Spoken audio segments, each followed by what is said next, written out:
Salut les makers, c'est Nebran, j'espère que vous allez bien. On se retrouve aujourd'hui pour un nouvel épisode et un nouveau giveaway. Alors, j'avais pas trop d'inspiration pour ce giveaway. C'est vrai que bon, après le phaser, les épées, enfin les dagues d'acier, ce genre de choses, je savais pas trop quoi faire parce que le problème c'est que quand j'imprime quelque chose pour moi, bon, il n'y a pas de souci, je peux imprimer absolument tout et n'importe quoi. Mais quand c'est pour un giveaway, il faut que ce soit quelque chose qui vous intéresse. Parce qu'un doseur à spaghetti, par exemple, ça attire pas grand monde, hein. Et si c'est l'un d'entre vous qui va l'avoir, autant que ce soit intéressant pour vous. Alors bon, je me suis dit, j'ai pas d'idée, je me tourne vers les classiques. Un classique, Star Wars. Star Wars, forcément, hein, un classique, Star Wars. Hein. D'ailleurs, l'un d'entre vous me l'a conseillé dans les commentaires de ma dernière vidéo, avant de me rappeler que le prochain film sort le 13 décembre. Ce qui veut dire, si on regarde sur le calendrier, que j'ai encore un giveaway plus tard pour pouvoir faire quelque chose sur Star Wars et ce sera vraiment dans le thème. Donc maintenant vous savez que le giveaway dans 3 semaines sera un giveaway Star Wars. Par contre, ça me laisse encore sans idée pour ce giveaway là. Donc pour ce giveaway, j'ai repensé à une des choses que je dis souvent sur l'impression 3D, un peu comme une justification, c'est que l'impression 3D, ça sert pas qu'à faire des Pokémon. Et en presque 30 épisodes, je vous ai pas fait un seul Pokémon du coup. C'est quand même triste. Tout Pokémon, c'est aussi un grand classique, tout le monde aime, enfin la plupart des personnes aiment Pokémon. Du coup, timelapse. Et c'est parti pour un print Pokémon. Alors, j'ai trouvé ce modèle, franchement, je l'aime beaucoup, par contre, vous allez très vite le voir. C'est un enfer à imprimer, enfin pour moi en tout cas. Donc vous voyez, là c'est fini, hein, c'est mort, il y a des morceaux qui sont tombés, donc on arrête là. Voilà.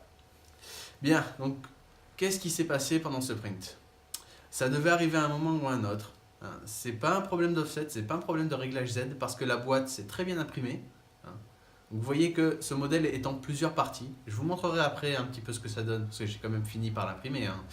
Mais c'est en plusieurs parties et ça s'étale sur tout le plateau. Et le problème quand on fait depuis plus de 6 mois, au moins 3 ou 4 prints par semaine, non-stop, avec parfois des prints qui sont un petit peu durs à décoller du plateau, devoir un petit peu forcer, eh bien, même si c'est pas forcément l'une des pièces d'usure communes, le plateau finit par s'abîmer. Et le problème, c'est que mon plateau commence à devenir vraiment bombé en son centre. Ce qui fait que si jamais j'ai un large print à faire sur tout le plateau, eh bien, si ma première couche est propre sur les bords, si je règle les vis pour que ce soit propre sur les bords, au centre, ça sera complètement aplati, limite la buse va graver dans le plateau. J'en suis pas encore à ce point, mais ça s'approche. Et si par contre, j'ai quelque chose de propre au centre, une première couche propre au centre, ça veut dire que sur les bords, ma première couche ne va pas être belle du tout. Elle va tout simplement se décoller. Et c'est ce qui est arrivé ici. Vous voyez, on a un modèle central et plein de petits modèles autour. Et les petits modèles autour ont eu beaucoup de mal à s'imprimer, enfin à tenir sur le plateau du coup, puisque leur première couche n'était pas très attachée au plateau et du coup ils sont très vite partis.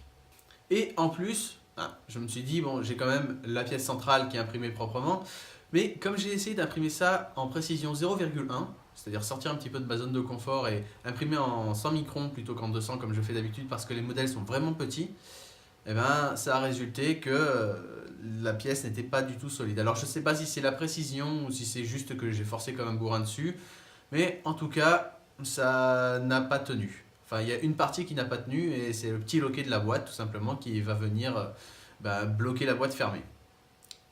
Bien, donc il va falloir à un moment ou un autre que je change de plateau sur Anycubic. Alors je peux directement les commander sur Isa 3D, c'est pas un problème. J'ai d'autres imprimantes 3D qui sont en cours d'achèvement, mon espèce d'horreur que j'essaie de remettre à neuf, ma Tronxy X1 sur laquelle je viens de finir de mettre le ventilateur. Il y a encore quelques réglages à faire mais ça devrait pas tarder, et une Tronxy X5 qui arrive, et je vous en parlerai quand elle arrivera. Ça, plus bien sûr l'Obsidian qui va arriver également. Ça sera encore autre chose. Voilà. Bien, donc maintenant, parlons un petit peu du modèle en lui-même. J'ai voulu vous imprimer quelque chose de Pokémon, et j'ai pas voulu non plus vous imprimer juste un Pikachu de cette taille. Ça servait à rien. Non. J'ai trouvé ce modèle en me baladant sur Thingiverse dans les différentes collections, et franchement, j'en suis ravi. Alors, le rendu 3D de la personne qui l'a fait rend super bien, c'est pour ça que j'ai voulu l'imprimer. Alors comment il se présente? Avant que je vous montre la photo, hein, je vous fais un petit peu languir. Hein. Donc il s'agit tout simplement d'un set de 6 Pokémon les plus communs, hein, de la première génération, avec une petite boîte, tout simplement, et des socles pour les figurines. Donc on a les 6 Pokémon les plus communs, donc Pikachu, normal, les 3 starters de la première génération, donc Salamèche, Bulbizarre et Carapuce, Mew, hein, parce que Mew, une horreur à imprimer, hein, ce Mew d'ailleurs, avec sa queue super fine, et Ectoplasma. Je sais pas, une préférence personnelle du gars. J'aurais mis Evoli, personnellement, c'est mon Pokémon préféré, j'aurais mis Evoli. Il n'a pas mis Evoli, je suis pas content. Et ensuite, vous avez des petits socles sur lesquels vont venir les différentes figurines et la petite boîte pour pouvoir tout mettre. La boîte avec un logo Pokémon qu'on peut peindre de différentes couleurs. Donc maintenant, voyons un petit peu le résultat. Donc voici la photo. C'est extrêmement petit, hein. Les figurines sont vraiment petites. Ça se voit, hein. La boîte également, puisqu'elle tient sur la moitié du plateau. Donc vraiment, elle est assez petite. Et les Pokémon sont en ce qu'on appelle des figurines low poly. Alors qu'est-ce que c'est que le low poly? C'est déjà l'abréviation pour low polymère, enfin je crois.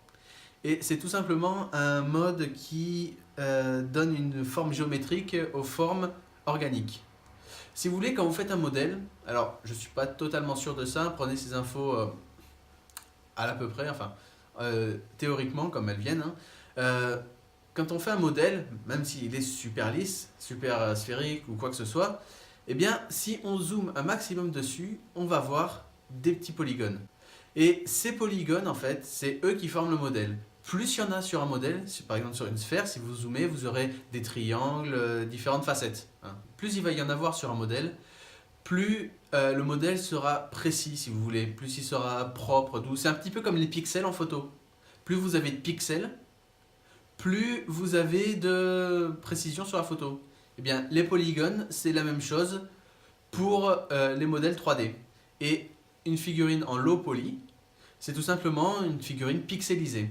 C'est-à-dire, c'est tout simplement essayer de trouver un petit peu l'équilibre entre le nombre de facettes qu'il va y avoir sur le modèle et la forme générale du modèle. C'est-à-dire garder la forme, garder la ressemblance entre une forme et son modèle d'origine, tout en mettant un minimum de facettes. Les résultats sont plutôt sympas généralement, ça fait un petit peu un mix, ça fait quelque chose d'assez digital, d'assez rétro, hein, comme les vieux personnages de jeux vidéo. Et le résultat est généralement plutôt pas mal. Il y a quelques années, j'avais imprimé un Dark Vador en low poly et le résultat était super sympa.